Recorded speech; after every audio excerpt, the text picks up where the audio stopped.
तुकाराम जी की पत्नी इतना सब करती थी ना, और सबसे पहले भगवत साक्षात्कार जानते हो किसको हुआ? तुकाराम की पत्नी। सबसे पहले भगवत, तुकाराम से भी पहले उनको भगवत साक्षात्कार हुआ, क्योंकि उनकी पत्नी थी, एक महाभागवत की पत्नी थी। ये सब करती थी, पर एक बात थी, भोजन बिना उनको पवा नहीं पाती थी। एक बात, तो कुछ भोजन लेकर के जा रही थी तो बड़ा कांटा को, पहले तो कहीं भी तुकाराम जी बैठकर भजन करते तो ढूंढती रहती थी। एक दिन काम थक गई ढूंढते ढूंढते, किधर जब मन आता चले जाते, मैं कैसे जानू?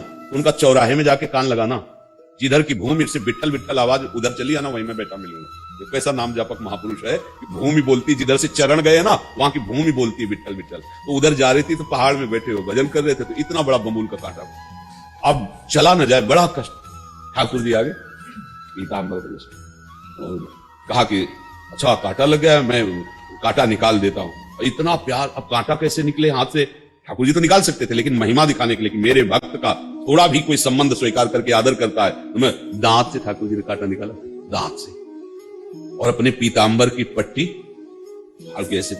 जब वो गई लंगड़ाती तो तुकाराम जी का, आज तुकाराम जी जो दर्शन कर रहे थे, महाभागवत के दर्शन कर रहे थे। अब पत्नी पत्नी ले रही, कृष्ण साक्षात्कार काल की, तो उनका कि आज विशेष आनंद मिला आपके, आप लंगड़ा कैसे रहे? तो उनका कांटा लग गया। फिर बोले एक आया था, सांवला सांवला था, और वैसे तुकाराम जी के आंसुओं की झड़ी लग गई। प्रभु प्रभु कितने कृपाल। तो उन्होंने बताया दांत से कांटा, तो और